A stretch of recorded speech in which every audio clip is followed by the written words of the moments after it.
né, a gente tem pacientes problemas, né, com atraso na nossa agenda, os famosos encaixes, o paciente às vezes está atrasado, ou o paciente é mais debilitado. A parte de engenharia clínica, quando tem um problema de ter uma queda de energia, ou o aparelho não está ligando, ou sei lá, aparecer uma mensagem de SAR, como que a gente vai tentar resolver. A parte de gestão do nosso processo, como que a gente lida ali com o nosso dia a dia, e a parte do pedido médico, né? A gente tem que saber interpretar o pedido médico, porque no pedido médico a gente vai muitas vezes descartar algum exame que vai ser feito de uma maneira e a gente pode fazer de outra forma, tá bom? Por exemplo, vem bacia, mas o exame é para pelve, ou vem pelve e é para bacia, enfim, tem vários erros, né, que pode acontecer durante a interpretação do pedido médico de forma inadequada. Na parte de agendamento do exame, podemos ter alguns impactos, né? E o que, que isso pode causar? Né? O paciente atrasado, se ele está atrasado, já vai impactar na nossa agenda durante o nosso dia, e isso vai se prolongar até o final da nossa agenda. Os famosos encaixes, eu citei aqui como coluna, que é o clássico que a gente às vezes faz o encaixe, mas às vezes é uma coluna que não é tão simples, a gente pode gerar atraso. Às vezes vem marcando ressonância de bacia no agendamento, mas é pelve. Às vezes vem marcando crânio e o médico pede crânio com ênfase em ângulo ponto cerebelar. Conversando com a médica neuroradiologista que eu trabalho, a doutora Mônica, que nem ela me explicou. Nesse caso, ou é um ou é outro exame, não dá para fazer os dois. Então a gente acaba fazendo, às vezes, um mesclado. Na parte de pelve, se é uma pelve, mas o paciente não fez um preparo adequado, isso pode causar impacto também. E a falta de padronização e rotina em relação a exames laboratoriais, né? Por exemplo, o exame de PSA, que tem que ser solicitado, principalmente no caso do estudo de próstata, né? E o exame de creatinina por conta do clearance do paciente, para avaliar se tem uma taxa de filtração glomerular, né, o TFG, alterado ou não, para ver se há um risco para esse paciente fazer o uso do meio de contraste, do gadolínio, tá bom? Em relação ao preparo, a gente tem vários, em todos os exames tem o seu preparo, tá? Mas aqui eu coloquei alguns deles, tá? Como medicina interna, mamas e músculo esquelético em geral. Na parte de medicina interna, temos o abdômen, né, em média de 6 a 8 horas de jejum, depende da rotina do seu trabalho e da instituição que você atua, né, ou que você faz estágio. E o porquê do jejum do abdômen? Tem que ter um motivo, né? Principalmente na avaliação do estudo da colangio-ressonância. Se o paciente não está em jejum de no mínimo ali 8 horas, tem local que pede até mais, fica difícil para avaliar a parte da vesícula biliar e toda a árvore biliar, né? E também isso vai impactar na dificuldade do médico laudar o exame e identificar algumas pequenas lesões. O estudo da interressonância tem que fazer um preparo específico no setor, então esse paciente tem que chegar mais cedo ali, e isso às vezes pode impactar na rotina. A ressonância da pelve, coloquei como rotina, mas às vezes uma pelve rotina é diferente da pelve para endometriose, da pelve para próstata, ou de uma pelve às vezes para um tumor de reto, tá? Ou um tumor de vagina, um tumor de bexiga, então isso pode mudar. Então, a pelve tumor geral, lesões de bexiga. Quando vem com lesão de bexiga, suspeitando de uma lesão de bexiga, o paciente não pode fazer o esvaziamento da bexiga antes de entrar em sala. Ele tem que estar com a bexiga repleta, a bexiga tem que estar cheia ou média repressão para máxima, tá? Porque senão não dá para avaliar a lesão na parede da bexiga. A pelve para a próstata multiparamétrica, onde tem que fazer um estudo multiparamétrico da próstata, é necessário estar ali com a ampola retal sem gás, sem sujeira, tá bom? Por conta dos problemas que a gente vai ter de artefatos, né, em algumas sequências, que eu vou mostrar para vocês aqui adiante. Na ressonância das mamas, o ciclo menstrual é importante por conta do exame em si, que pode dar alterado a parte dali da curva cinética que a gente faz. Então, tem serviço que é marcado entre um período do ciclo menstrual ali, para que não ocorra nenhum problema ali no momento do laudo, tá? Mas isso é alinhado com os médicos radiologistas. A anamnese tem que ser específica para mama, não pode ser qualquer anamnese, porque tem algumas perguntas chaves também. E músculo esquelético em geral, a gente tem alguns problemas, às vezes o paciente tem metal ou vai com uma roupa inadequada, isso acaba desimpactando também. Então, o correto é sempre estar com a vestimenta adequada do serviço, tá? Em relação ao preparo para músculo, a gente não tem muito problema, né? Mas o jejum ali de 4 horas, porque às vezes vem um joelho e aquele joelho precisa fazer um meio de contraste, o paciente tem que estar em jejum, dependendo do local que você trabalha, é solicitado o jejum. Então, tem vários detalhes que a gente tem aí durante a nossa rotina. E aqui vou mostrar alguns exemplos, tá? Falando da pelve para a próstata, aqui um exemplo, onde a parte da ampola retal tem um pouco de conteúdo de gás, um pouco de conteúdo de fezes, né, bolo fecal, e isso acaba impactando na avaliação adequada aqui da próstata, né, principalmente na sequência de difusão. Temos aqui a sequência de difusão e aqui o mapa de coeficiente de difusão aparente, o mapa de ADC, e aqui um outro caso com um paciente com preparo adequado para a próstata. Então a gente olha e avalia a diferença aqui na parte do reto, tá? Desses dois pacientes. E a diferença que isso vai causar na difusão, que é esta imagem aqui, ó. Então aqui temos um paciente com um preparo e aqui um preparo totalmente inadequado, tá? E aqui uma foto do artigo também mostrando o distanciamento que causa aqui em relação à ampola retal, né, por conta desse preparo inadequado. Então tem que ter um preparo próprio para a próstata, a bexiga urinária que está bem cheia também, então é ideal que peça para o paciente esvaziar a bexiga urinária, tá bom?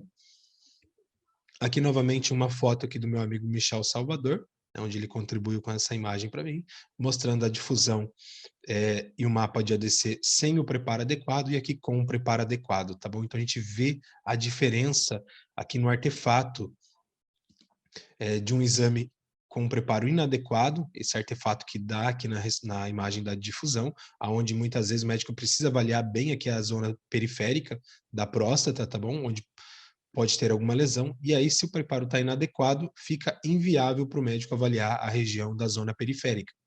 Então a gente vê que o preparo é muito importante. E nesse outro caso, aparentemente parece que essa imagem está ok, está legal, mas tem um problema aqui.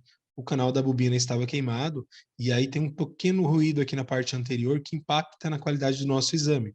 Esse problema foi solucionado, e foi feito, né, a reparação ali da bobina após identificar esse problema, e aí o exame já tem outra qualidade, aonde a gente pode observar aqui, ó. Tá? Então aqui a gente tem uma imagem um pouco mais ruidosa na região anterior, e aqui após a solução do problema, tá bom? Então a gente precisa estar atento para saber identificar esses problemas e resolvê-los, solucioná-los.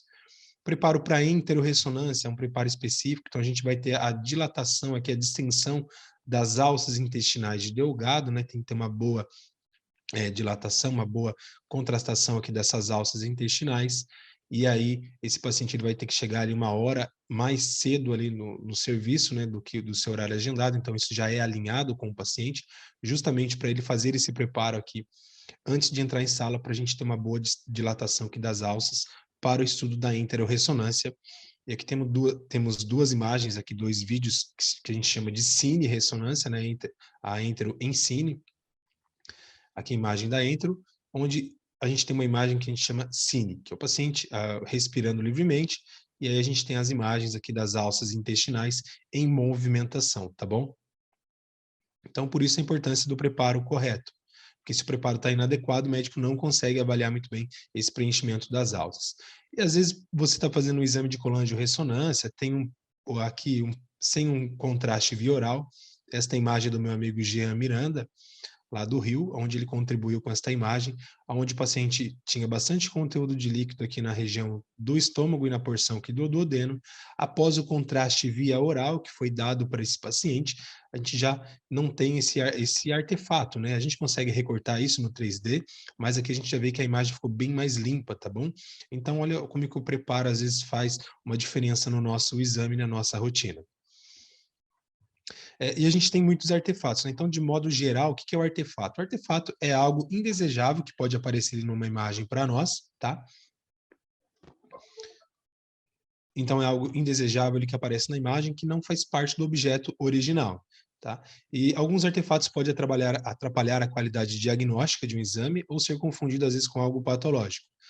Podemos ter artefatos relacionados ao paciente, como, por exemplo, movimento involuntário.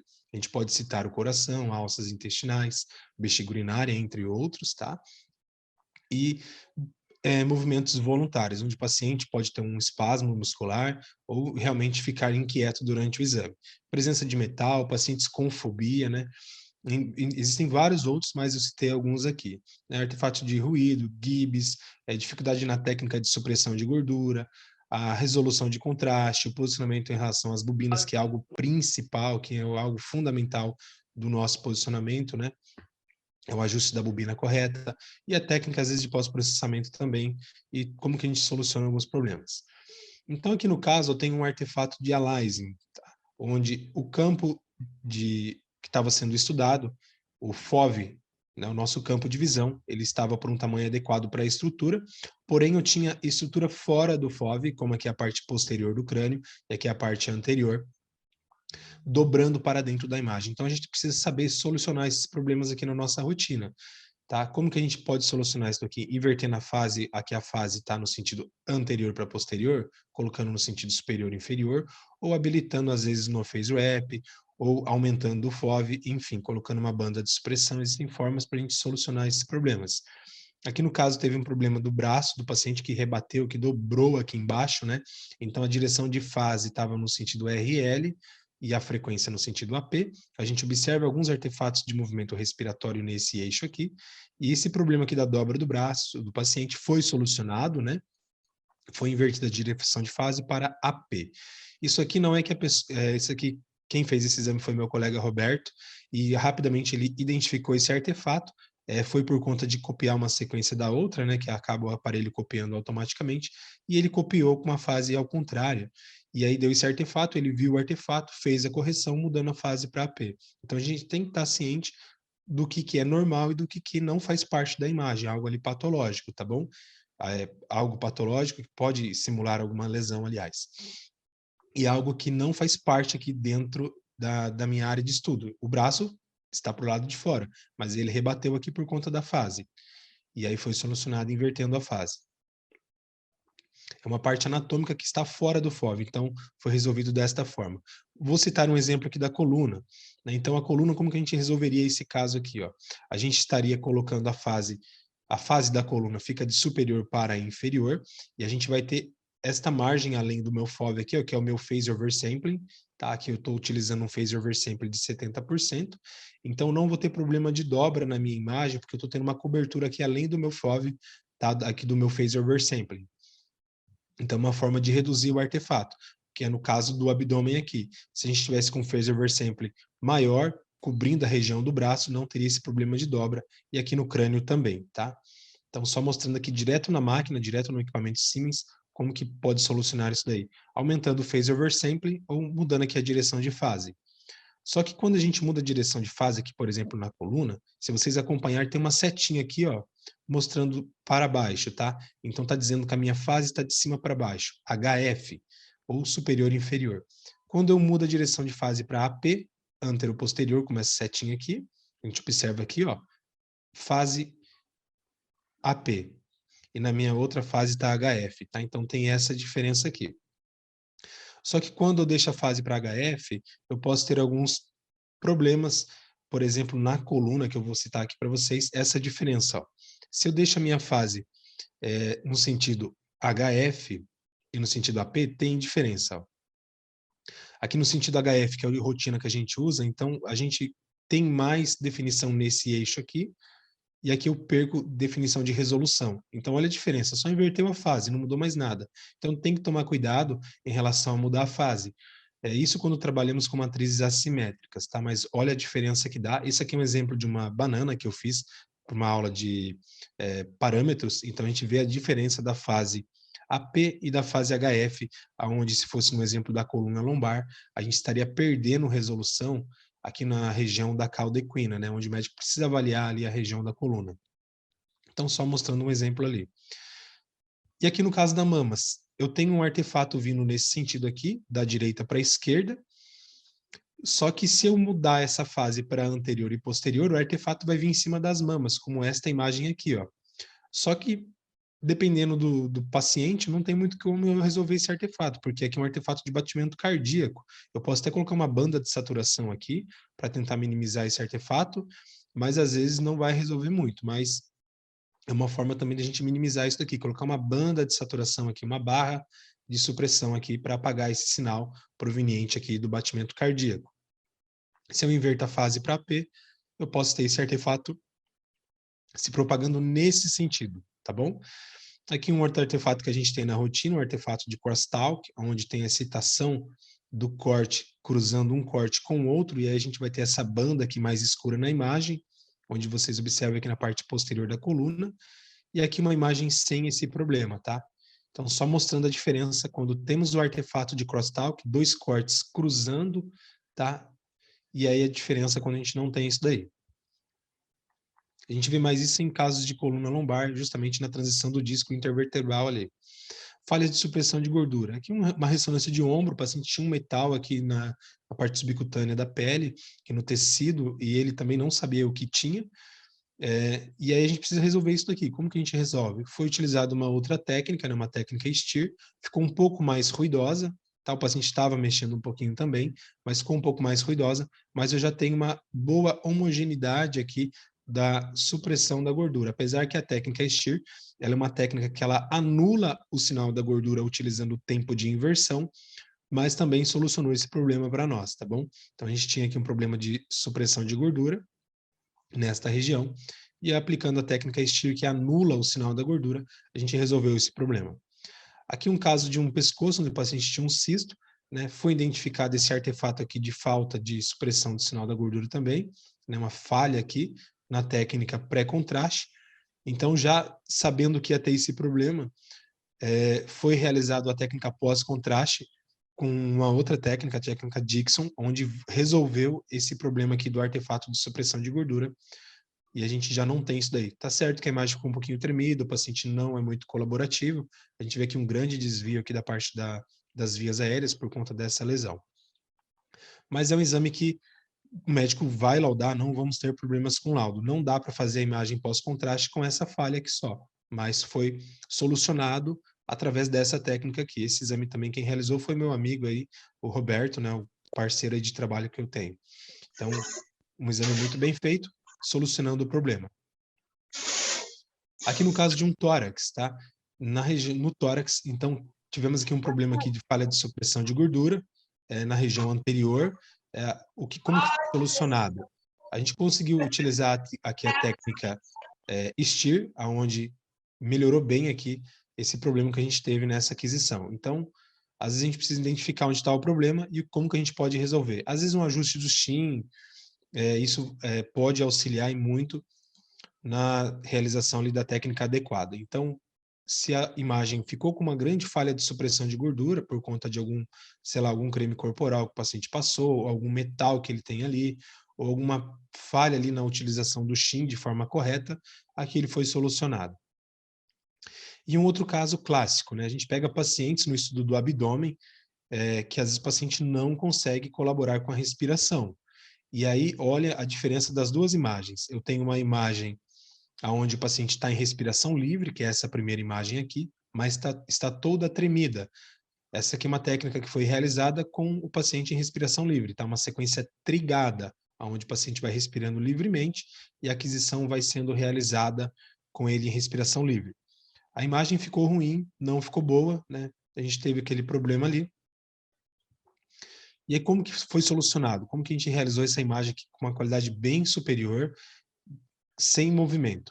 A gente fez uma técnica REIST, né? Então, uma técnica em apneia para solucionar esse problema aqui. E aí, na técnica REIST, eu tenho uma resolução menor, né? Uma resolução de contraste, uma resolução espacial menor do que uma técnica, às vezes, trigada, mas deu para a gente resolver o problema e o médico conseguiu laudar o exame tranquilamente, a gente sabendo utilizar essas dicas aí. E aqui um outro caso, paciente foi realizar o exame com sedação, e a gente se deparou com esse problema aqui, ó. Deixa eu só conectar. E a gente se deparou com esse problema, tá? O paciente mexendo durante a aquisição por conta da respiração. Aqui a sedação a gente realiza, não faz a intubação do paciente, essa é uma sedação acaba sendo mais com o propofol ali, né? Com um cheirinho ali para o paciente dar uma sedada e também faz o medicamento endovenoso. Mas o paciente estava mexendo muito, ó. E a gente ajustou um pouquinho a posição da cabeça do paciente e realizamos uma técnica com um tempo muito mais curto. Essa técnica aqui eu consegui realizar com 41 segundos de aquisição, ó, e uma imagem bem superior comparada com esta outra. Então, é uma dica também. Como que a gente resolve esse problema? Aqui eu estava com um tempo mais ou menos de 1 minuto e 40, 1 minuto e 50. Aqui eu ajustei a banda, ajustei a matriz, ajustei o fator de aceleração, o grapa, para conseguir diminuir o tempo de aquisição e tentar fazer uma imagem com uma qualidade melhor. Então, aqui a gente vê a diferença que ficou entre as imagens. E mostrando aqui a mesma imagem, só que numa sequência steer. Então, a gente vê o artefato aqui novamente, né, na técnica steer. E aí, após fazer o mesmo processo ali de redução de tempo de aquisição e ajuste de parâmetros, a gente conseguiu minimizar esse artefato, fazendo uma sequência com uns 52 segundos, se eu não me engano. Estava com 1 minuto e 50, eu baixei 1 minuto da minha aquisição, sem perder resolução, e a imagem ficou muito melhor, muito superior, tá? Ajustando também os parâmetros de matriz, o fator de aceleração, e colocando aqui também a banda de saturação anterior, que me ajudou a minimizar os problemas de artefato. E aqui um outro caso, um exame de parede abdominal, onde eu tenho uma lesão aqui na região da parede, né? Então eu não sei, a seta ficou aqui em cima, mas é aqui embaixo, tá? Eu tenho uma lesão aqui nessa região, ou não, tá? Aqui a seta está me mostrando que a direção de fase está de anterior para posterior. Então, o que acontece? Aqui no movimento respiratório do paciente, a pulsação do vaso, aqui do vaso abdominal, da aorta abdominal, veio para essa direção, de posterior para anterior. E esse artefato ficou bem em cima aqui da região do músculo reto abdominal. E qual que é o problema? O médico pode imaginar que isso aqui é uma lesão, mas ele também vai ver no plano coronal, vai ver no plano axial, que é um plano perpendicular aqui ao músculo, e vai ver se tem a lesão ou não. Se não tem, ele vai ver que é um artefato. Mas como que a gente soluciona esse problema produzindo uma imagem desta forma aqui, com uma qualidade bem superior? Aqui a gente inverteu a direção de fase, tá? Colocando de HF, né, de superior para inferior, onde a gente vê o artefato vindo nessa direção, ó. E aqui eu não tenho mais aquele artefato. Então, algo que poderia simular uma patologia, a gente conseguiu resolver. E na minha opinião, né, conversando com vários colegas e vários applications, né, que eu tenho contato da Siemens e GE, a gente tem muito problemas de posicionamento. Então, vou citar alguns aqui, como o abdômen, pelve, ombro, quadril, joelho e tornozelo, e que, na minha opinião, um bom posicionamento, ele ajuda e muito ali na qualidade do nosso exame, tá? E como que a gente vai resolver isso daí? Como que a gente vai identificar o bom posicionamento? Primeiro, a gente vai ter que conhecer a bobina que a gente está trabalhando. Aqui, no caso, uma bobina full FOV da GE, onde a gente tem o elemento upper e down, né, os dois elementos superior e inferior, que eu consigo fazer um abdômen total, né? Eu tenho o elemento posterior e o elemento anterior da bobina aqui. O elemento posterior é onde o paciente vai ficar deitado em cima aqui da bobina, e o elemento anterior é onde vai ficar posicionado na região do abdômen. Aqui no equipamento Siemens, nesta foto aqui do site MRI Master, ele mostra apenas a bobina aqui do elemento superior, e a bobina posterior ela fica acoplada na mesa, tá bom? A gente consegue também tirar essa bobina, como por exemplo no equipamento que eu trabalho no Sempra, mas aqui está mostrando que a bobina posterior vai ficar na parte dorsal do paciente, né? E aqui a bobina na parte superior do abdômen, e aí a gente vai ter que posicionar essa bobina de forma correta, tá? E eu coloquei aqui o Buscopan, que o Buscopan a gente vai fazer depois que o paciente está todo posicionado, tá? Não faz antes de entrar em sala e nem quando está fazendo o posicionamento. Depois que está todo posicionado o paciente, é que se faz a utilização do Buscopan para minimizar, diminuir os movimentos peristálticos ali do abdômen. Aqui uma imagem de um abdômen, né, de localização. Temos a imagem no plano axial, no plano transversal aqui do abdômen superior, imagem no plano sagital e imagem no plano coronal. Se a gente for analisar, se fosse um estudo para o abdômen superior, eu estaria com o limite do sinal da minha bobina, que é essa área de maior intensidade de sinal aqui, ó, pegando bem no limite do fígado, tá? E eu teria alguns problemas ali de falha de saturação, alguns problemas de ruído nessa região mais alta do fígado. Então, o correto seria descer um pouquinho mais esse paciente na bobina, para deixar a região de estudo no centro da bobina e obter imagens com boas qualidades, tá? Então, observe que eu tenho muito sinal aqui na região da transição do abdômen superior com a pelve, né, no abdômen intermediário, e eu tenho um pouco sinal aqui, né, na região superior do fígado, na parte mais alta do fígado. Então, a gente conseguiria resolver isso daí somente ajustando o posicionamento do paciente. O ideal seria desta forma aqui, tá? Que é um outro paciente, mas mostrando que eu tenho um sinal bem adequado apenas na região de estudo. imagem coronal, sagital e transversal aqui, ou axial, do abdômen, mostrando que aqui a localização, o ajuste da bobina, ó, ficou muito bem posicionado e muito bem adequado para o estudo da ressonância do abdômen superior. E no abdômen a gente pode, às vezes, dependendo do paciente, se ele não for muito colaborativo, né, e a gente fazer as técnicas trigada. A técnica trigada, o paciente vai estar respirando livremente e a aquisição é feita com ele em respiração livre, como este gráfico aqui, ó. Então, esse gráfico nada mais é do que o gráfico do meu navigator, do meu trigger virtual, onde mostra a respiração do paciente, como que ele está respirando durante a minha aquisição, e aí eu tenho essa imagem final com o paciente em respiração livre. Aqui teve um pequeno artefato, que o paciente ficou com o braço para baixo, numa técnica Blade, mas acabou que não atrapalhou ali o resultado do diagnóstico do exame, tá? Então, às vezes você pega um paciente que é um pouquinho mais complicado e tal, você pode fazer a sequência Blade trigada, que vai auxiliar para minimizar esses artefatos de respiração do paciente. Só que se isso aqui não resolver, você vai ter que fazer igual a gente fez naquela imagem do abdômen anterior que eu mostrei. Fazer uma técnica Reishi ali em apneia de 20, 30 segundos. E aí você vai precisar da colaboração do paciente na apneia. E como que a gente coloca esse navigator, né? O que é esse navigator? Esse navigator nada mais é do que esse trigger virtual, onde eu vou estar colocando ele na parte mais alta do fígado aqui. Então, na imagem sagital, vocês observam este quadradinho amarelo que eu estou ajustando aqui. Estou deixando na parte mais alta do fígado. A gente passa as imagens no plano axial, centraliza ali na parte do fígado também o meu navigator, né, onde eu quero colocar. E no coronal também. Passo as imagens, vejo onde está a região onde eu vou colocar entre a transição do pulmão com o fígado, né, na região aqui da transição do diafragma, e aí a gente posiciona o trigger, e aí após posicionar esse trigger, a sequência vai ser realizada com o paciente em respiração livre, e é esta imagem que vai aparecer para nós aqui no monitor. O paciente respirando livremente, e mostrando esse gráfico aqui da minha curva da respiração do paciente. Tá? A forma com que ele está respirando vai apresentando aqui para mim. E se eu tenho algum problema que o paciente não está respirando adequadamente, vai mostrar aqui para nós também com um gráfico totalmente diferente desse daqui.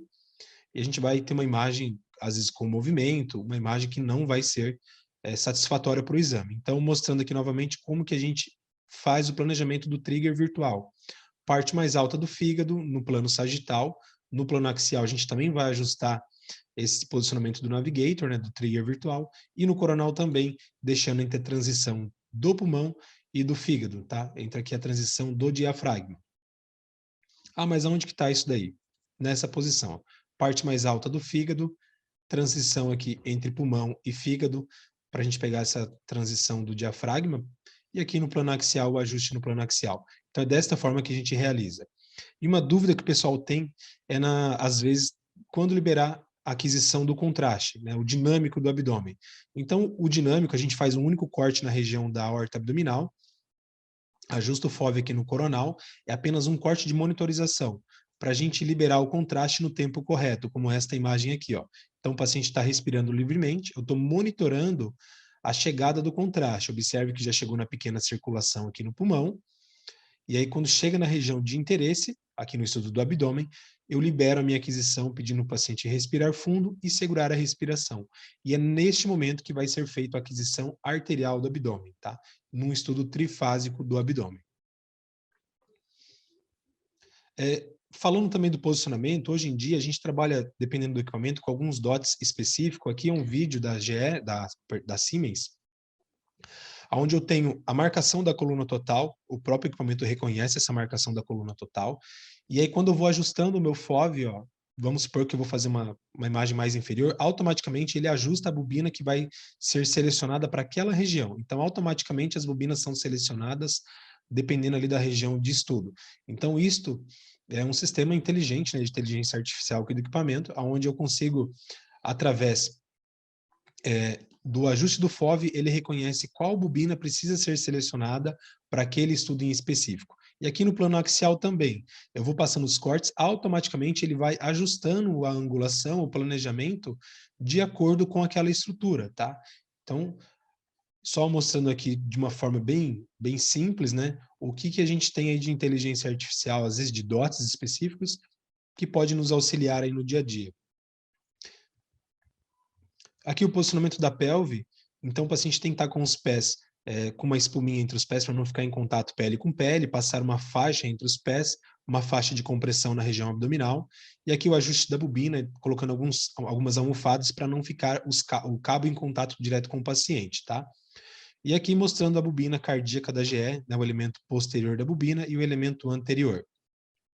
Aqui uma outra dica é quando a gente vai posicionar a pelve, evitar, às vezes, de colocar uma almofada dessa daqui, a gente pode colocar, deixar a perna do paciente mais reta, colocar uma almofadinha aqui nos pés, prender os pés do paciente, como esta imagem aqui. Aqui tem uma almofada protegendo o cabo para não ficar em contato com a pele do paciente.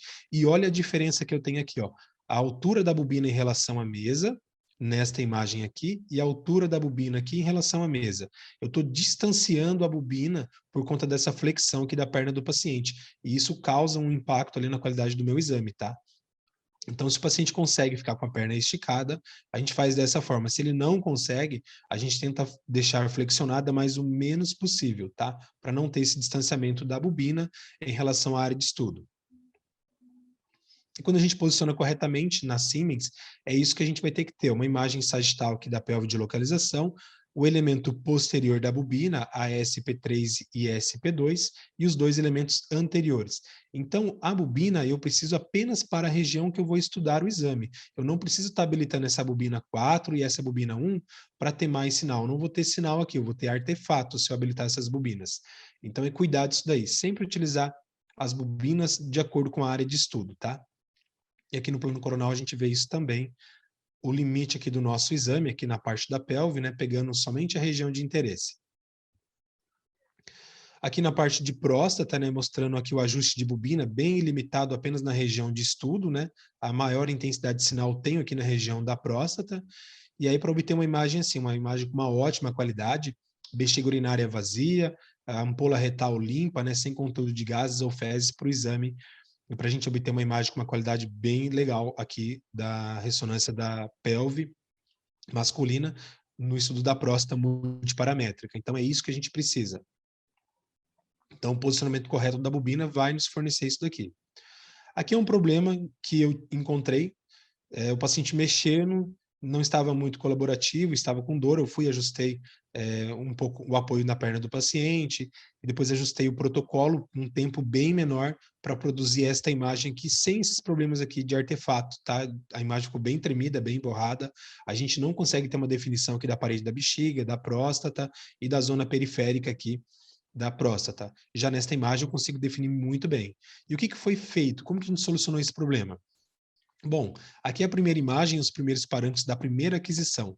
O tempo de aquisição estava de 7 minutos, eu estava utilizando esses parâmetros aqui em específico, e aí eu ajustei para 4 minutos e 40, dava para fazer mais rápido ainda, mas é só para mostrar para vocês que a gente, às vezes, tendo conhecimento das técnicas ali, dos parâmetros, a gente consegue tá diminuindo o tempo de aquisição e produzindo imagens com uma maior qualidade.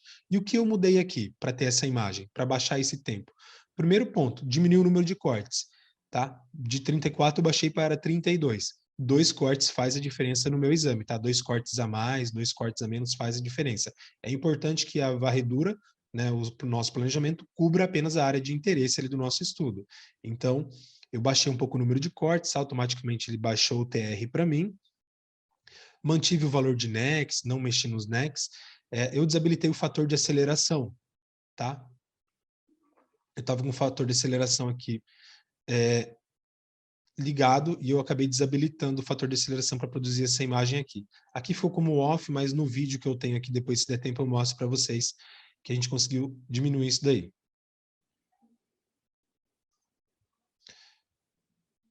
Bom, aqui no caso foi da próstata. Então, o que eu fiz aqui, ó? Eu estava com a direção de fase RL, eu mudei a fase para AP e baixei o meu phase over sempre para 40%, e eu havia diminuído esses valores aqui que me produziu uma imagem com um tempo menor. Aqui eu estava com um ruído na região do estudo do pênis, não tinha esse protocolo montado, eu montei na hora, e aí qual que era o problema aqui? Bom, como que eu ia solucionar isso para ter essa imagem aqui? E aqui como que a gente fez? Como que a gente resolveu esses problemas? A gente estava com um tempo maior, eu fiz com um tempo menor e com uma imagem melhor. Aqui sim eu desabilitei o fator de aceleração, tá? Estava com o fator de aceleração ligado, eu desabilitei. Eu estava com o Nex 2 na primeira imagem, eu baixei para 1 Nex, porque eu desabilitei o fator de aceleração e diminui um pouco a matriz. Fiquei com uma imagem com uma menor resolução, mas uma qualidade muito superior, tá? Aqui algumas dicas de cuidados no exame de pelve para reto. Dependendo onde é a lesão, a gente tem que tomar cuidado aqui com o sinal da bobina, tá? Se eu tenho um tumor de reto alto, reto médio ou reto baixo, ou aqui SEC de canal anal, eu preciso ter um sinal na área que eu vou estudar, perfeito? Então, cuidado isso daí em relação ao posicionamento da bobina. Aqui, se eu tenho um tumor de reto baixo, como esse daqui, ó, eu preciso ter uma bobina que fique posicionada e que me forneça um sinal melhor e mais homogêneo na região de estudo. Se o tumor fosse no reto mais alto, teria que estar selecionado um pouco mais para cima aqui esses canais da minha bobina. O paciente teria que estar um pouco mais para inferior para eu obter um sinal melhor aqui nessa região. E claro que a bexiga urinária deveria estar vazia. Nesse caso, o paciente não conseguia esvaziar a bexiga. E aqui, no estudo da pelve para tumor de reto, né, então, um outro exemplo aqui do planejamento numa região de tumor do reto médio, tá? E aqui as imagens do exame. Então, aqui a imagem que foi feita com a angulação pegando perpendicular a esse eixo da lesão, e esta imagem inferior é pegando esse eixo aqui da lesão, tá? Aqui no estudo do músculo esquelético do ombro, como que a gente vai cuidar aqui do posicionamento? Aqui é a bobina de ombro, então a gente, dependendo do tamanho do paciente, a gente vai estar utilizando no limite máximo para a lateral. Se for um paciente menorzinho, a gente consegue trazer essa bobina mais para o centro aqui para obter um melhor sinal. Quanto mais no centro a gente tem a anatomia de estudo, quanto mais no meio ali do meu equipamento, quanto mais no centro aqui do magneto, né, do isocentro, melhor o meu sinal, tá? E aí eu tenho aqui uma imagem do paciente sendo posicionado, ó. Então aqui a bobina ficou nessa posição e o paciente ficou bem posicionado aqui. Se eu pego um paciente muito grande, eu já não consigo fazer isso daqui, então eu vou ter problemas aqui por conta que o ombro do paciente vai estar muito na lateral aqui do magneto, aqui do equipamento, tá? Então tem que cuidar disso aí do posicionamento. Aqui mostrando algumas imagens de localizador, um sinal bem homogêneo, um sinal bom aqui na região do plano coronal, plano sagital e plano axial.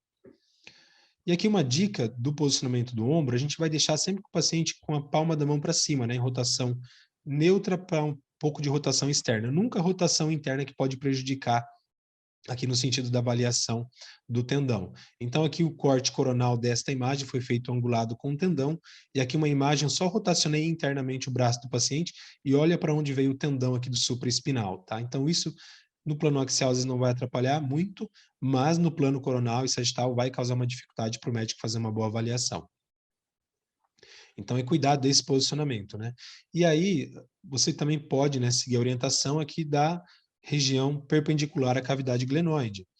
Mas só que olha aqui a imagem com rotação em neutra para externa e aqui a rotação interna onde veio a anatomia de estudo. Ó. Então tem diferença sim em você fazer com com a palma da mão em rotação neutra para externa e de rotação interna. E nunca fique no piloto automático, né? Sempre, às vezes, sai um pouco da casinha ali, se você tiver tempo, é claro. Faça, às vezes, uma sequência adicional, ó, que vai auxiliar o médico ali no momento do laudo. Aqui uma imagem de máscara, tá? Uma imagem pré-contraste dessa aquisição da Anjo. Esse exame quem fez foi meu amigo Thiago Oliveira, lá do GRAAC, um parceiro de trabalho, aonde ele identificou uma lesão e ele foi e realizou uma técnica TRIX pós-contraste. Ele já ia injetar o contraste de qualquer forma e ele acabou utilizando uma técnica TRIX que produziu esta imagem aqui, ó. Então, um exame muito bem feito e uma técnica que auxiliou e que ajudou o médico ali durante o laudo para identificar a lesão e a sua vascularização. Aqui um outro exame que eu realizei era um exame de escápula, mas o paciente tinha uma lesão aqui na parte anterior e eu fiz um complemento, ó, com uma técnica de anjo também para avaliar a lesão em relação aos vasos que tinham próximo ali da lesão, tá? Então, às vezes, já que vai injetar o contraste, você tem um tempinho ali na agenda, isso aqui vai demorar o quê? 2 minutinhos a mais só, e você consegue produzir uma imagem legal, com uma boa qualidade e que às vezes auxilia e ajuda o médico no laudo, tá? Porque ele vai avaliar a lesão e o comportamento ali da lesão, se ela teve um realce pelo contraste ou não. E observe que essa técnica foi feita, é uma técnica diferente, não uma técnica Trix, é onde eu avaliei a chegada do contraste e liberei a minha aquisição. Já na outra técnica, não. A outra técnica foi feito, injetou o contraste, liberou a aquisição e foi realizado várias fases de contraste, ó. Então eu pego a lesão tanto na fase arterial, na fase mais arterial ainda, na fase mais venosa e numa fase mais tardia. Então aqui uma técnica Trix e aqui uma técnica de anjo mesmo. Aqui uma dica do quadril, o paciente não pode ficar em rotação externa com as pernas, observe aqui o paciente em rotação externa, né, o pé não está em rotação interna aqui, ó, e olha a diferença que dá no posicionamento do quadril aqui em relação à correção aqui do colo femoral no plano axial. Então o quadril, o paciente tem que estar com a bexiga urinária vazia, não pode estar com a bexiga urinária cheia, e o posicionamento ideal é que a gente lateralize o paciente, né, deixando a região de estudo no meio do nosso equipamento, e aqui os pés amarrados aqui, tá? Com uma almofadinha embaixo para não ficar em contato perna com perna, né? Pele com pele. E aí a gente passa uma faixinha para que o paciente não mexa durante o exame. E aqui mostrando a diferença, como ficaria ó, o plano coronal planejado com o paciente na posição correta e aqui na posição incorreta do quadril. Olha a diferença do planejamento do coronal, como que ia ficar.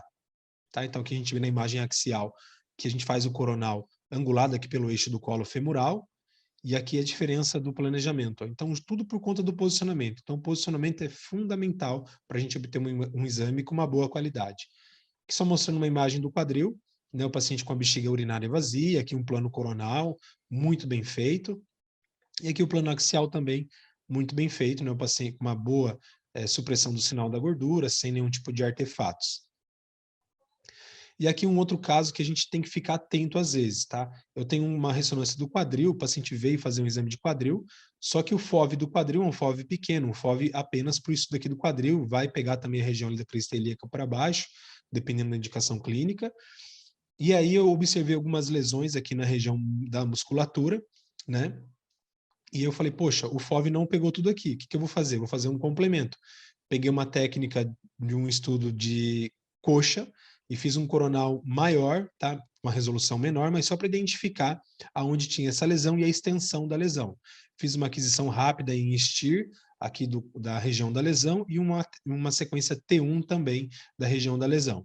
Então, foi um complemento, tinha um tempo na agenda para fazer isso, então a gente conseguiu realizar isso daí. Se você não tem um tempo, faz pelo menos um coronal ou um axial ali bem rápido, só para auxiliar o médico ali no laudo, e o médico que vai receber esse exame, ele vai ficar feliz, porque ele viu que o exame não perdeu a lesão. Você mostrou o que ele queria ver do quadril e você mostrou também que o paciente tinha lesões além daquela área de estudo. A dica do joelho, né? Então aqui é a bobina do joelho, o posicionamento do joelho, a gente vai colocar um apoio de areia aqui nas pernas para que o paciente não mexa o pé durante o exame. A gente vai deixar o ápice da patela no centro aqui da bobina, tá? O paciente vai ficar com uma pequena flexão aqui na perna. Isso, se o paciente conseguir. Se ele não conseguir, se ele ficar com a perna reta, a gente precisa avisar o médico radiologista que não foi possível realizar desta forma aqui, porque isso pode impactar para o médico fazer o laudo ali da altura patelar, tá? Então aqui uma imagem do joelho mostrando o ápice da patela ó, no centro da bobina, tá bom?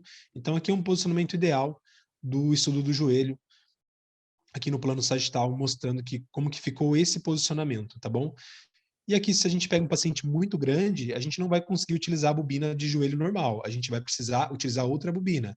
E aqui uma bobina flexível para um paciente de 135 quilos, que eu não conseguia fazer na bobina de joelho.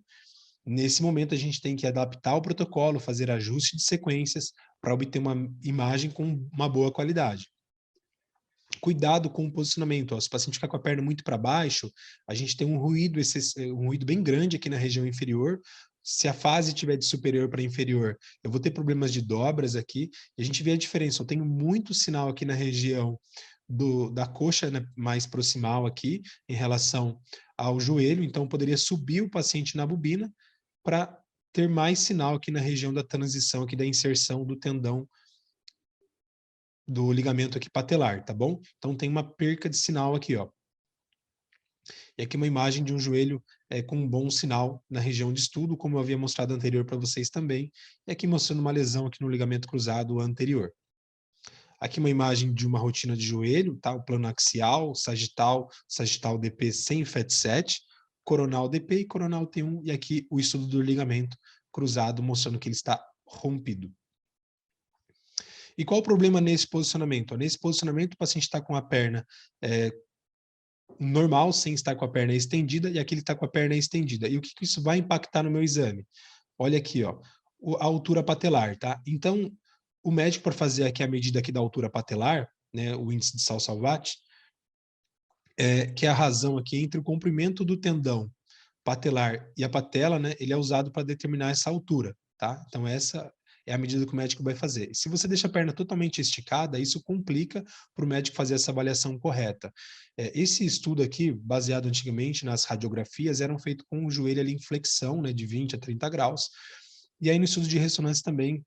Então, a gente precisa posicionar corretamente o paciente para não ter esses problemas, tá bom? Então, aqui uma dica aqui do posicionamento do joelho. Olha a diferença que dá em relação à altura, né, na parte da fossa troclear, onde ela vai ficar ali. Então, aqui a patela está mais alta por conta que o paciente está com a perna esticada. E aqui algumas medidas do site Radiopedia. Aqui um problema de artefato de fluxo vindo nessa direção e como que eu solucionei esse artefato. Invertendo a direção de fase de superior para inferior, claro que eu tive que fazer uns ajustes em relação ao phase oversampling, tá? Que é a utilização dele aqui no valor de 75%, aonde aqui eu estava com a fase no sentido AP, anterior para posterior, e o artefato do fluxo, ele acompanha, né, o artefato de fluxo, artefato de movimento, ele acompanha a direção de fase, e aí, vindo o artefato nesse sentido aqui de anterior para posterior, é porque por conta que a fase está para AP, tá? E aqui eu coloquei a fase para HF e habilitei o phase oversample para 75%, para não ter aquele problema de artefato. E aqui é a imagem daquele paciente que foi feito na bobina flexível. O que eu fiz para melhorar a imagem? Essa foi a primeira imagem que eu realizei, uma imagem com uma baixa resolução espacial, e eu ajustei o protocolo ajustando a matriz para ter uma imagem com uma melhor resolução espacial. Mas como assim uma melhor resolução espacial? É isso daqui, ó, uma melhor definição da estrutura.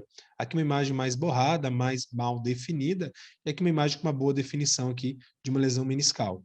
Perfeito? Então, a gente conhecendo ali o equipamento, a gente consegue, às vezes, ajustar o nosso protocolo para obter uma imagem com uma melhor qualidade e auxiliar o nosso médico radiologista. E dicas do tornozelo, cuidar do posicionamento, né? Então, aqui uma foto do site da doutora Patrícia, mostrando o posicionamento correto em uma bobina flexível quando a gente não tem a bobina chaminé. E aqui é como eu faço da mesma forma e coloco alguns suportes de areia para que o paciente não mexa a posição da perna, tá? Então, uma dica de como eu realizo.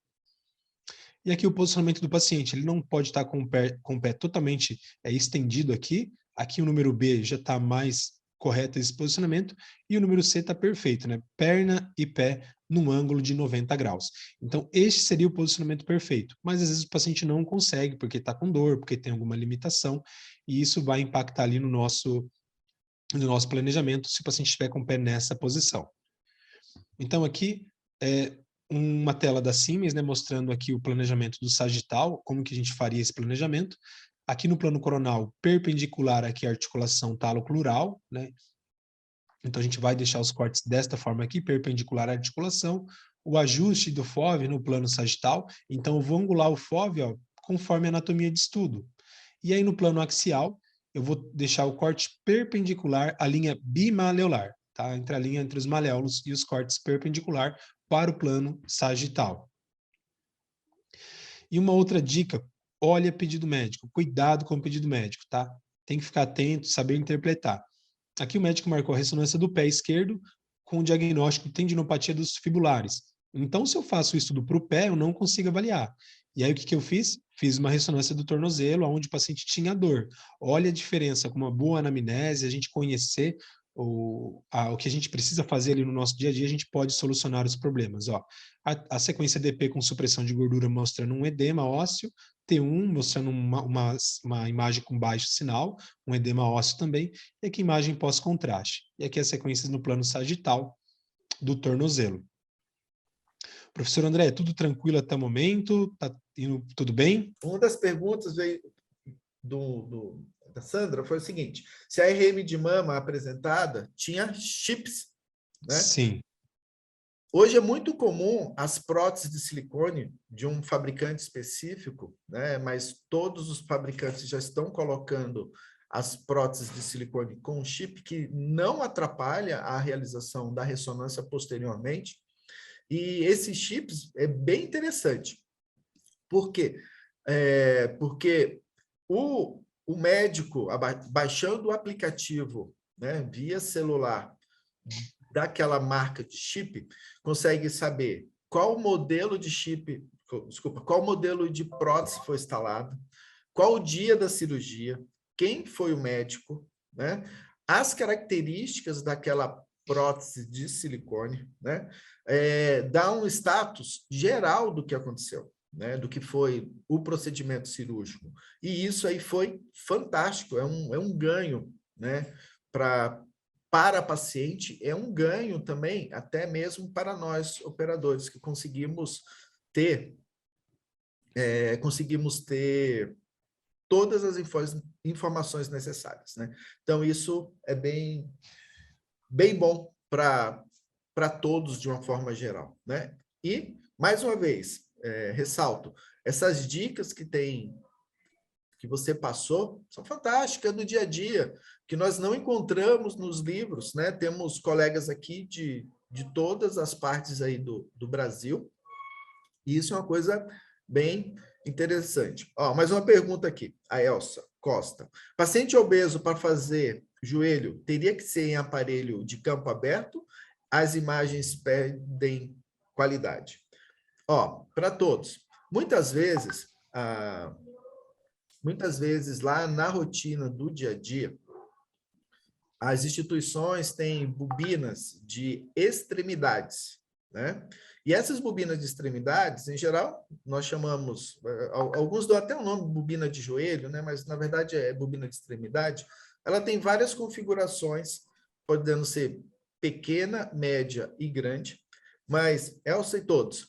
Quando nós não temos, aliás, quando nós não temos recursos, né, ou bobinas físicas, né, para fazer o estudo do joelho, o que nós fazemos? Nós pegamos uma bobina flexível, no caso, a bobina de abdômen, e montamos um protocolo, ou já está montado, né, um protocolo específico para a realização daquele joelho, que não cabe nas bobinas, com a bobina flexível. É muito interessante isso. Nós observamos também que agendamento, né, André, não é fácil. O agendamento ele deveria ser um agendamento inteligente. Alguns softwares permitem isso no agendamento, que são agendamentos remotos. Mas ali no dia a dia, não é fácil. Vou até dar um exemplo. Na semana passada, eu no plantão, veio lá, olha, ressonância de pelve, paciente masculino. Que coisa linda e maravilhosa, né? Só que aí, quando veio o pedido, estava lá, ressonância de pelve, né? / bolsa escrotal, / pênis. Ou seja, foi praticamente 3 exames. E o agendamento, que beleza, né? Um horário.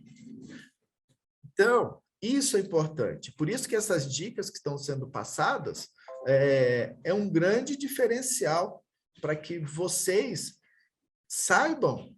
Eu não vou colocar dificuldades aqui, mas das provocações, né, das necessidades que um profissional que trabalha com ressonância, que trabalha com tomografia, com mamografia, né, todas as modalidades aí, passamos, né? E isso faz um grande diferencial para todos os profissionais, né? Esses desafios. Pessoal, alguém tem alguma pergunta para o professor André aí nesse momento? Professor Carlos, enquanto isso, só vou mostrar aqui, ó, acho que foi a Sônia, Sandra, perdão, não me recordo agora. Acho que foi a Elsa, né? A Elsa Costa. Ela falou da bobina, né? Então, olha aqui o caso. é um caso que eu trouxe aqui na aula, porque é o que acontece no nosso dia a dia, tá? Então, eu tenho uma bobina aqui de extremidade, uma bobina dedicada para joelho, né, neste caso aqui para esse paciente, que é um paciente de um porte normal, né? Mas quando você pega um paciente um pouquinho maior, como esse paciente aqui, ó, eu tive que fazer na bobina de abdômen, como o professor falou, ó. Ah, boa. Então, olha aqui, ó, é uma bobina flexível, tá? E nesse caso aqui não é a de abdômen, perdão. Essa aqui é uma bobina flex, tá? De 4 canais, mas eu não conseguia fazer na outra bobina, então eu tive que fazer uma adaptação, ó, um ajuste na bobina para utilizar tanto a bobina da mesa quanto ela para obter uma imagem do exame. Né? Como era o estudo do joelho, o paciente conseguiu entrar dentro do interior do magneto com os braços ficando para fora aqui sem causar nenhum tipo de machucar o paciente ou lesão mesmo no paciente por conta da mesa. E aí a imagem que eu obtive foi essa imagem aqui, ó. Essa imagem. Só que essa primeira imagem no plano coronal, ela ficou boa, não ficou tão ruim, sabe? Assim, dava para o médico laudar o exame tranquilamente, sem nenhum problema. A imagem é uma imagem laudável, né? Mas como eu estava com... Era o meu último paciente da agenda, eu conseguia fazer algo a mais, então eu parei um pouco, falei, bom, vou repetir esse coronal. Por que eu repeti o coronal? O plano coronal é um plano excelente para o médico avaliar aqui os meniscos, se tem uma lesão meniscal ou não, avaliar aqui o ligamento colateral, né? O plano sagital também é um plano ótimo para avaliar o menisco, mas como tinha essa lesão aqui, extrusa aqui do menisco, eu fui repetir a imagem ó, com uma resolução maior, e aqui a gente tem uma definição muito melhor do meu menisco, né, do menisco aqui no estudo. Então, olha a diferença da imagem. Ó. Uma imagem com baixa resolução espacial e uma imagem com uma boa resolução espacial, levando em considerações o limite da bobina, o limite da condição ali do paciente, né? A gente obteve um exame com uma qualidade muito satisfatória. Então, às vezes, essas dicas aqui do dia a dia que faz uma diferença, né? E assim, hoje em dia os serviços, pelo menos aqui na minha região, não tem nenhum equipamento com campo aberto.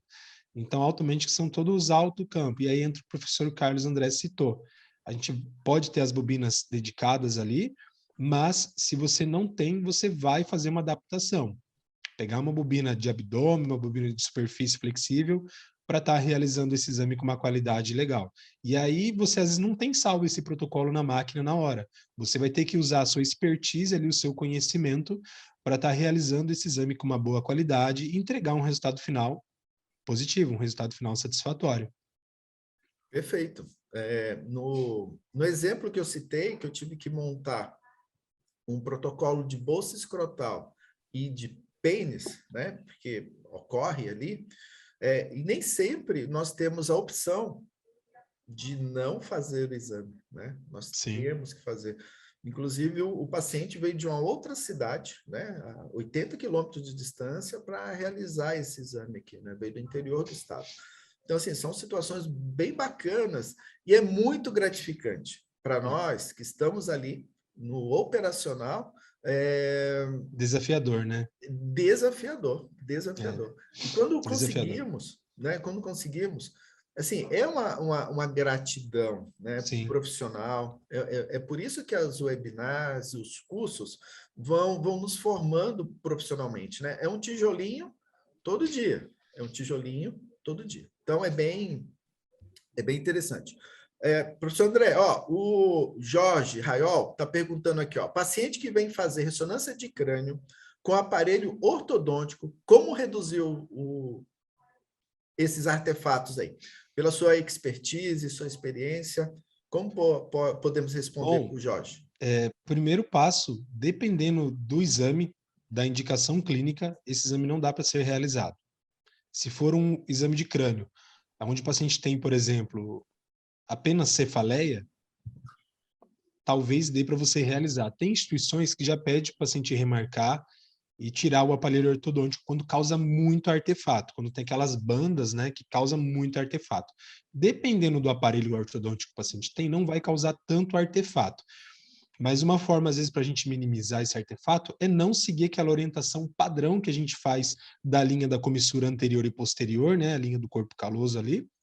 A gente tenta angular um pouco mais diferente esse planejamento para tentar tirar ali a região do metal, né, para evitar um pouco desses artefatos. Mas sequências de difusão, sequências SWI, vai ficar prejudicada, né? Sequências com FAT7 vai ficar prejudicada. Então, na nossa rotina hoje aqui onde eu trabalho, dependendo do caso, a gente passa para o radiologista para ele avaliar se dá para fazer ou não, e se ele achar que dá para fazer, a gente tenta. Mas se ele achar que não dá, a gente já aborta a missão. Até mesmo você tirando ali a angulação do eixo que a gente faz pela linha da comissura anterior e posterior do axial do crânio, do transversal, a gente ainda vai ter um pouco de artefato. Então, depende muito ali do médico radiologista, se ele está disposto a laudar, né? Mas, na minha vivência, é tentar tirar um pouco ali, porque dependendo do artefato de metal, você pode mexer nos parâmetros ali, mas não vai te ajudar em muito, né? E dependendo da indicação, se for para avaliação de ouvido, não tem como a gente fazer. Se for uma hipófise, então, é muito mais complicado. Angiorressonância do encéfalo, por mais que não vai o uso do contraste, uma angio arterial, mas vai ficar prejudicado por conta do artefato metálico. Então, sempre conversar com o radiologista, né? E aí avaliar, dá para fazer, não dá. Teve casos que eu realizei que deu para ser feito, mas mesmo assim ficou um pouco de artefato. E tem médico radiologista que não gosta de laudar assim, porque às vezes um pequeno artefato pode atrapalhar o resultado final daquele diagnóstico, né? Eu não sei na sua vivência também, professor Carlos, como que você lida com isso, mas atualmente, hoje na nossa rotina, dependendo do exame, a gente pede para tirar, já para não ter esses problemas.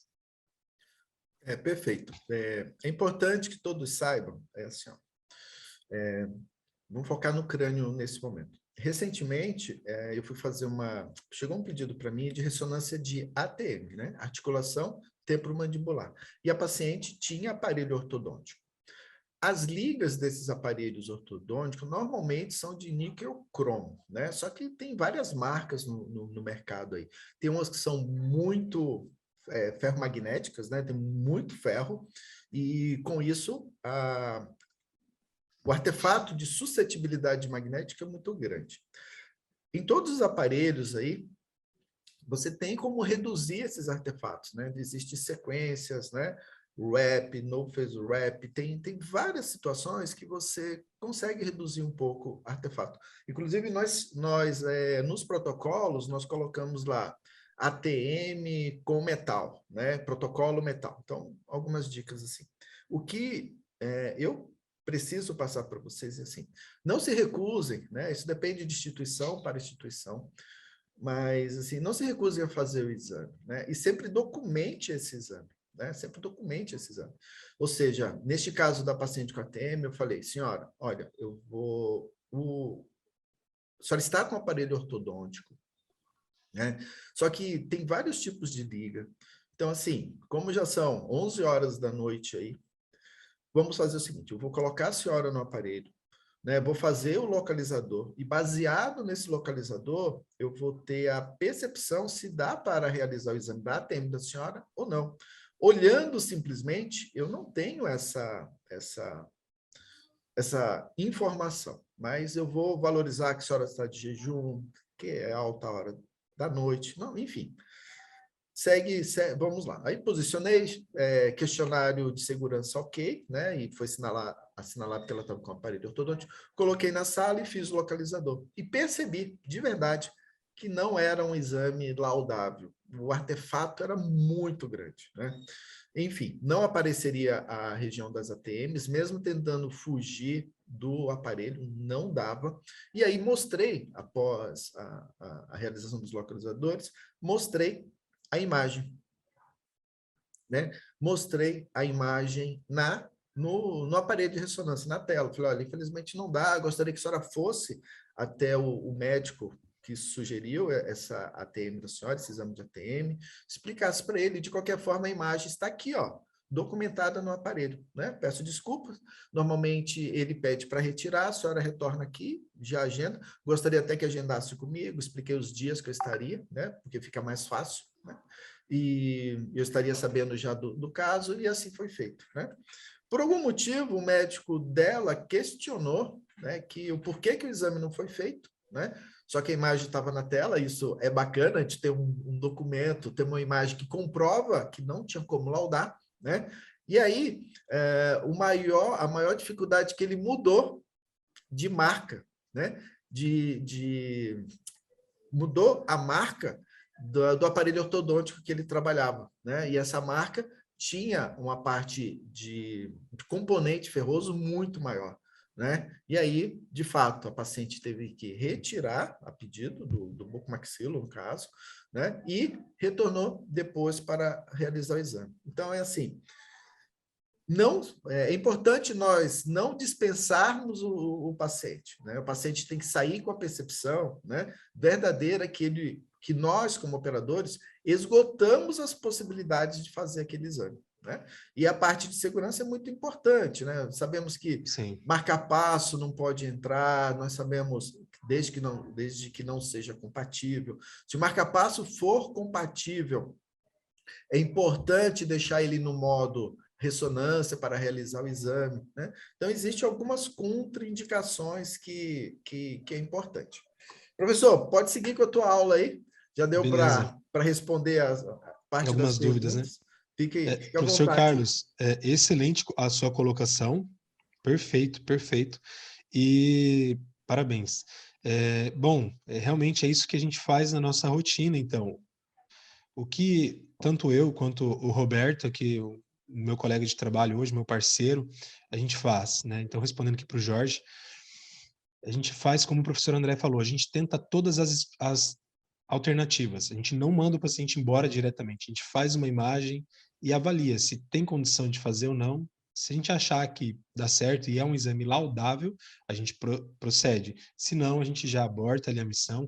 Até pode rodar uma sequência ali para mostrar também para o paciente. Aí a gente pega um exame normal e o exame dele e mostra, ó, esse paciente aqui, ele não tem um aparelho, olha, aqui é o do senhor. E explica realmente para o paciente ficar tranquilo e ver que você tentou e não deu certo. Então, é isso daí, sempre tentar. Ah, o paciente tem 130 quilos, dá para fazer o exame? Vamos tentar. Se ele entrar na máquina, tudo bem, não ficar com os braços muito apertados na lateral do magneto por questão de segurança, a gente consegue ter essa alternativa de tentar o exame, mas nunca dispense um paciente, né? Sempre tente realizar o exame. Então, E vamos se lá. dispensar, né, André? Se Sim, dispensar, que fique muito bem claro para o paciente, sabe? Olha, tem que deixar ele senhor, ciente. eu tentei de todas as formas, né, fazer o exame. Só que eu não pude fazer, porque aí o senhor corre risco, né? Não pude fazer porque o aparelho tem uma limitação. Você falou no caso de pacientes obesos, né? Eu trabalho em duas máquinas, né? Uma GE e uma Siemens, né?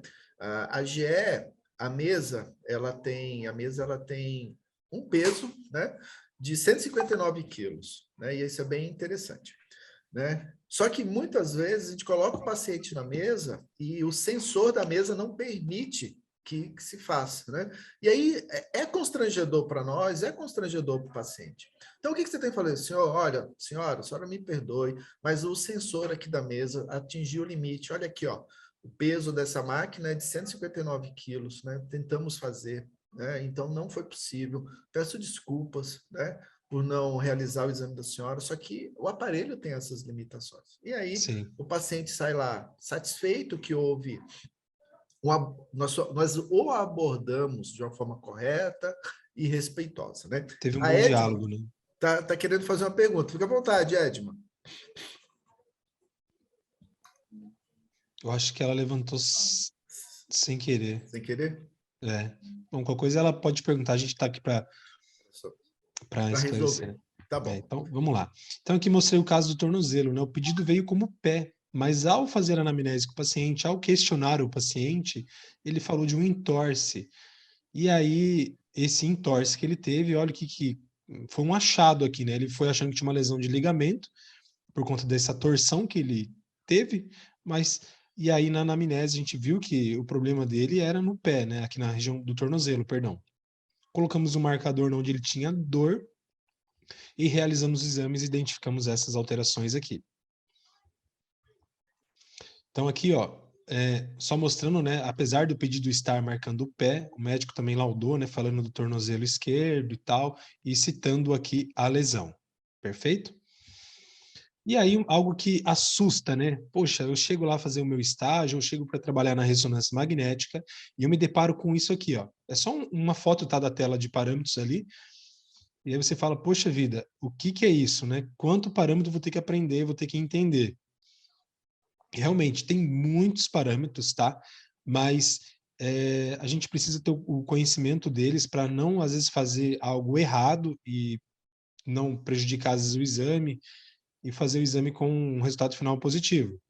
Então, temos aqui, ó, slices, que é relacionado ao número de cortes, distance factor, né, que é a distância entre um corte e o outro, a posição e orientação aqui do paciente, a direção de fase, o phase oversampling, a parte do FOV, o FOV phase, aqui a espessura do corte, a espessura da minha fatia, tempo de repetição, tempo de eco, o slice thickness, como eu havia comentado aqui, o average, né, que é o nex, concatenação, banda, echo space, enfim, é muita informação, mas isso aqui a gente vai aprendendo ao longo da vida, né, na ressonância, e sempre a gente vai estar estudando esses temas aqui para estar se atualizando, para estar entendendo melhor e sempre entregar um resultado final positivo. Então a gente assusta quando vê essa tela de parâmetros aqui, mas a gente pode ficar tranquilo que é algo que a gente vai ter que estudar durante toda a vida aí da ressonância para sempre produzir bons exames. Bom, vou citar alguns aqui. Cuidado com o FOV, né? Às vezes você tem uma estrutura de estudo, então fiz algumas imagens aqui para esse nosso encontro, onde eu tinha uma imagem do quadril e eu fiz com um FOV bem pequenininho. E olha o que aconteceu, eu tive uma imagem com um pouco mais de ruído, mas uma resolução espacial muito grande, né? Mas uma imagem mais ruidosa. E aí eu aumentei o FOV, né, pegando toda a região do quadril, até um pouco além da região do quadril, então eu já não tenho mais aquele ruído. E eu aumentei muito mais o FOV, pegando bastante estrutura, e eu não tenho ruído nenhum, né? Mas não é só o ruído que causou na imagem, eu perdi resolução. Como assim? Vamos mostrar aqui. Nessa primeira imagem eu estava com o FOV pequenininho, a imagem está mais ruidosa, tem uma resolução espacial muito maior. Aqui nessa outra imagem, eu aumentei um pouco o FOV, eu já tirei aquele ruído, mas eu perdi um pouquinho de resolução espacial. E nesse último aqui, ó, eu aumentei muito mais o FOV e eu fiquei com uma imagem sem muita resolução. Então, às vezes, chega um exame para você de quadril ou qualquer outra estrutura e você precisa aumentar um pouquinho o FOV. Sei lá, de 30 para 32, né? Ou de 300 para 320. Esse pequeno aumento de FOV, às vezes de 30, né, para 32 ou de 300 para 320, ele é pequeno, então é algo às vezes mais imperceptível na imagem. Mas quando você aumenta drasticamente, como esta imagem aqui, você perde muita resolução, tá? E também qual que é o cuidado quando a gente diminui muito FOV? Eu posso ter problemas de dobra aqui, ó, tá? Porque a minha área de estudo, ela é grande, tá? E eu tenho áreas fora do meu FOV, fora do campo de visão, que pode dobrar aqui para dentro do FOV. Então, tomar cuidado, né? O FOV tem que ser utilizado para a área que a gente vai estar estudando, perfeito? Falando de matriz, o que é algo que a gente escuta sempre falar muito, né? Poxa, o que é matriz? Matriz. Bom, matriz, aqui na tela da Siemens, aqui na aba de resolução, a gente vai olhar aqui embaixo, Base Resolution, tá? Então, neste exemplo aqui, eu estou com uma matriz de 192 por 192, e aqui nesse outro caso, uma matriz de 384 por 384. Mas como assim 384 por 384? O que isso vai me gerar na imagem? É isso daqui, ó. Aqui é uma imagem de uma banana, que eu fiz alguns testes com banana e maçã, com frutas, né? Justamente para montar uma aula de parâmetros em ressonância, né? E explicar melhor o que esses parâmetros afetam na imagem. Então, aqui uma imagem com uma matriz de 192 por 192, e aqui uma matriz de 384 por 384. Olha a diferença de definição das estruturas. Uma imagem com baixa resolução espacial e uma imagem com uma alta resolução espacial. Perfeito? Então, aqui o efeito da matriz da nossa imagem. A gente viu o efeito do FOV, aqui o efeito da matriz. Confunde um pouco nossa cabeça, mas é esse o nosso resultado final que a gente vai encontrar. Aqui, ó, imagem com 192 por 192, né? 192 linhas por 192 colunas na matriz. Aqui 256 por 256 e aqui 384 por 384. A gente vê a diferença de ganho de resolução conforme eu aumento a minha matriz. Mas isso é só um exemplo para a gente entender o efeito da matriz, tá? A gente nunca vai trabalhar com matriz tão altas assim, 384 por 384, em pequenas estruturas. porque isso leva mais tempo, tá? E a gente trabalha com agenda, às vezes de 15 em 15 minutos, 20 em 20, e aí a gente precisa ter imagens laudáveis, imagens boas, dentro de um período de tempo razoavelmente curto. Então, aqui o exemplo, ó, uma matriz com uma resolução X, né, e aqui uma imagem com uma matriz com uma alta resolução. Ó. Então, quanto maior a resolução, maior o número de linhas e colunas que eu vou ter na minha imagem, tá? Então, uma maior definição das estruturas. Aqui o efeito do FOV, né, então, como eu havia falado, né, que vai influenciar na relação da minha matriz. Quanto menor o meu FOV, maior a minha resolução espacial, se eu manter a minha matriz. Aqui eu mantive a matriz, só aumentei o FOV, então perdi resolução espacial. E olha o efeito na imagem. Eu dei um zoom na imagem para deixar todas quase aqui da mesma proporção, e a gente vê diretamente num exame aqui de quadril, uma imagem com uma alta resolução, uma resolução intermediária, uma resolução ainda até que boa, e aqui uma baixa resolução. Eu não tenho uma boa definição das estruturas nessa imagem aqui, ó. Aqui eu tenho uma alta definição, a imagem está um pouco mais ruidosa, aqui uma definição intermediária, e aqui uma baixa resolução, ó. Eu já estou vendo a imagem mais borrada, não estou conseguindo definir muito bem. Então, é esse o efeito da minha matriz, perfeito? Resolução temporal em relação, aqui no caso um exemplo do estudo de mama, né? A gente precisa ter uma resolução às vezes temporal curta, e o que é essa resolução temporal? É o tempo de aquisição da nossa sequência. Aqui no de mamas, a gente vai trabalhar com uma resolução temporal ali de 1 minuto e 20 para cada sequência. No estudo de próstata, por exemplo, você tem que ter uma sequência também de um tempo rápido. No estudo de perfusão cerebral também precisamos ter uma resolução temporal curta. Então, aqui só um exemplo da resolução temporal. Então, temos resolução espacial, que está relacionado à capacidade de diferenciar pequenas estruturas, e a resolução temporal relacionada ao nosso tempo ali de aquisição da nossa sequência. O efeito do tempo de repetição, um exemplo aqui de um crânio, e aí eu deixo uma pergunta, né? Qual imagem está melhor, esta imagem ou esta imagem? Depende, né? O que é o melhor. E aqui no crânio, por exemplo, a gente precisa definir na imagem T1 uma boa diferenciação de substância branca e cinzenta, e aqui eu tenho uma imagem com um valor de TR adequado e aqui um TR inadequado. Eu não tenho uma boa diferenciação, ó, da substância branca e cinzenta, como eu já tenho nesta imagem aqui, ó. Eu consigo definir melhor, tá? Aqui está tudo mais cinza, porque o TR está bem mais alto por uma sequência T1 do crânio. Na sequência aqui no ajuste do tempo de eco, tá?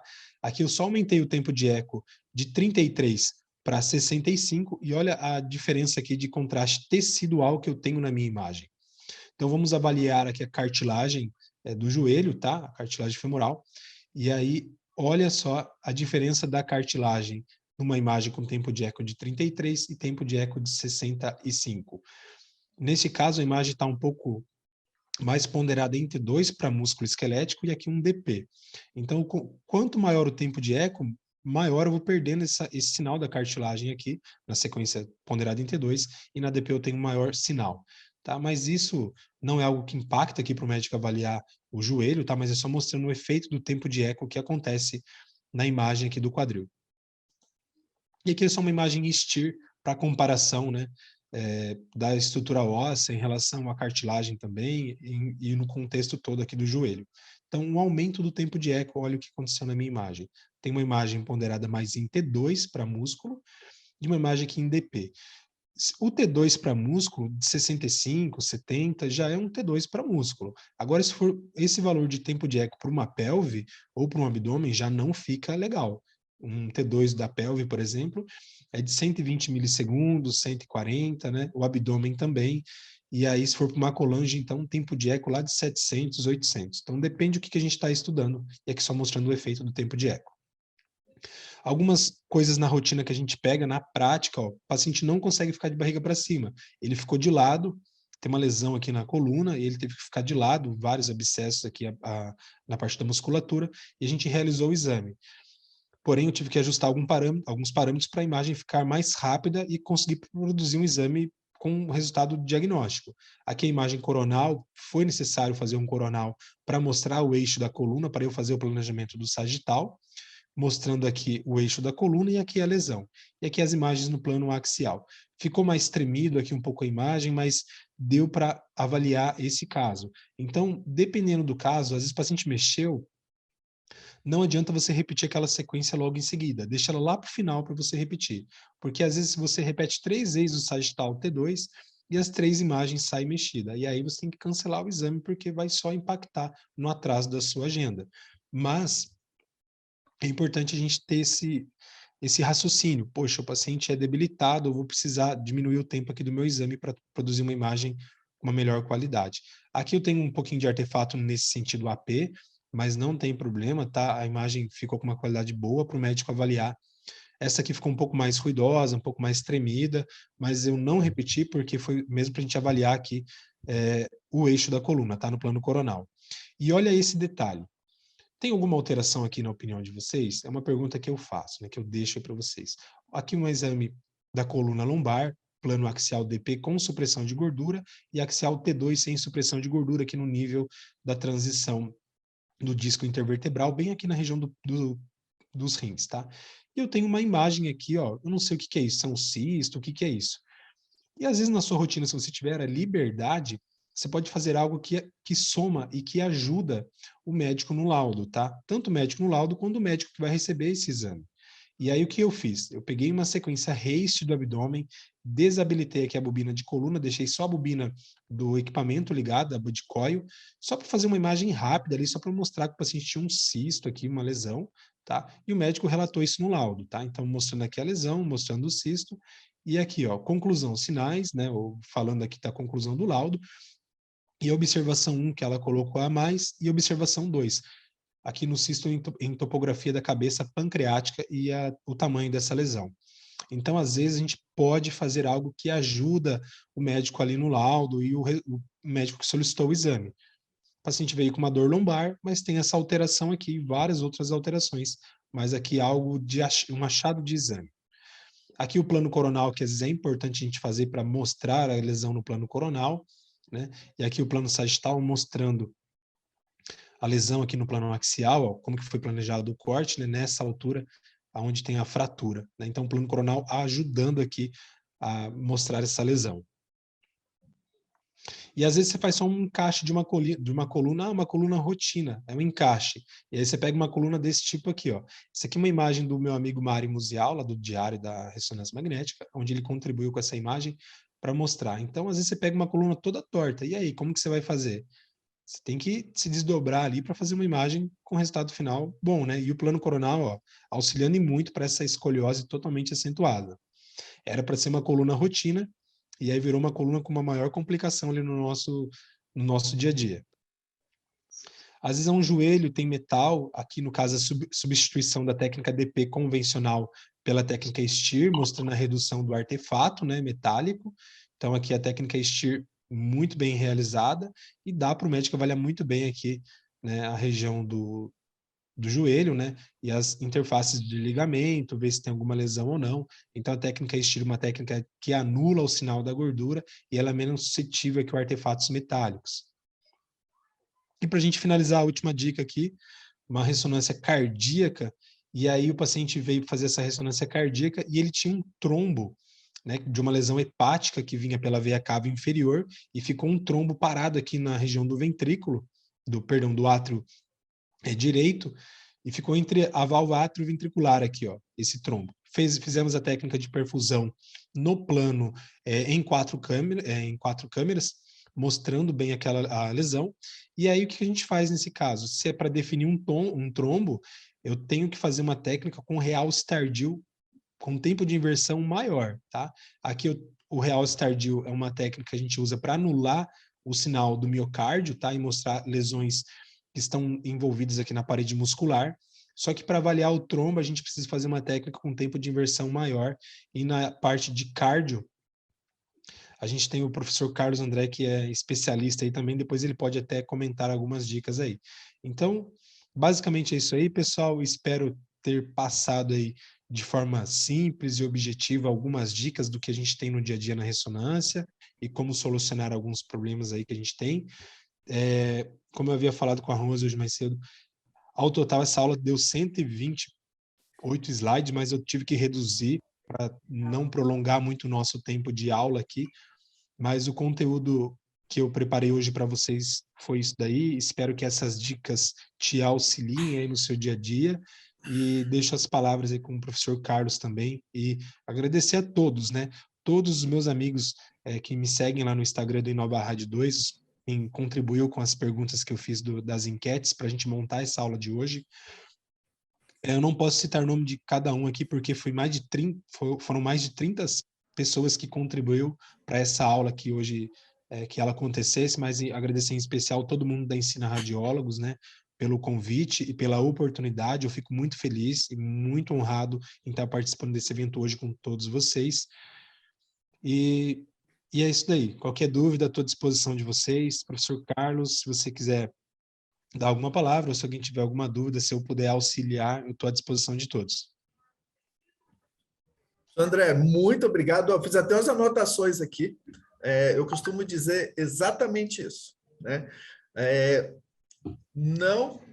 Temos que manter, como profissional, tem que manter essa humildade, né? Temos que saber que não somos os donos da verdade. Eu anotei umas dicas que você me deu aqui, né? Me deu e deu para todos. Isso é fantástico. Porque, assim, quanto mais nós participarmos com os outros colegas, né? Alunos, professores, mais nós absorvemos, né? E como eu falei, a construção profissional é o dia a dia, né? É um tijolinho de cada vez, e aí você forma uma base profissional muito fantástica, né? Então, eu estou deixando aqui, ó, no chat, né? Estou deixando aqui no chat para todos, informações importantes. Então, vamos lá. O cupom de desconto está anotado aí. Pessoal, já copia isso aí, ó. Webinar RN. Tem 20% de desconto, né? O curso que o professor dará. Né? Hoje foi só uma degustação, né, professor André? Será no dia 2/7, das 8 da manhã ao meio-dia. As inscrições lá pelo simpla.com.br/ensina radiólogos, né? E é interessante, né? Nós viemos aqui com a proposta das 9 às 10h30. Agradeço a pergunta de todos, né, que contribuiu com a qualidade da aula, né?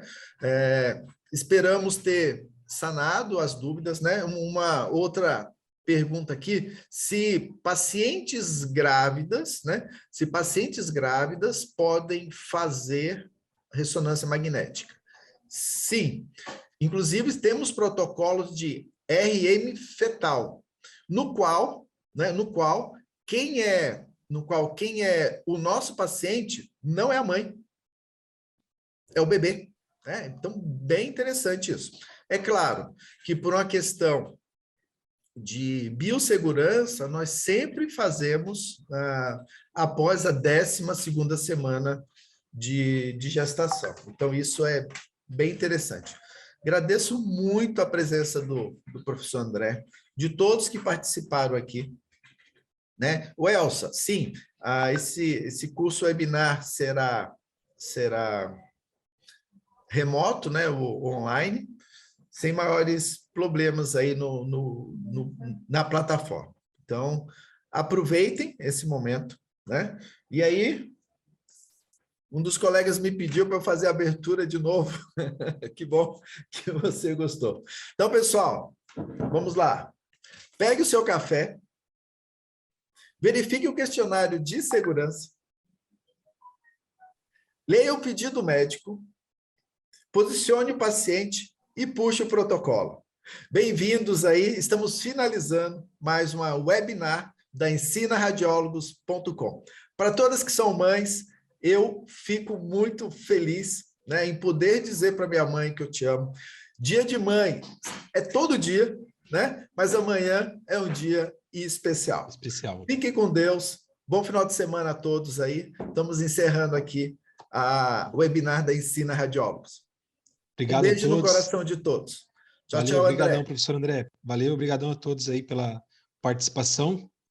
E mais uma vez, obrigado pelo convite, viu, professor Carlos? Fico muito honrado em participar com vocês. Esteja sempre conosco. Valeu, obrigadão a todos aí. Abraço. Um abraço.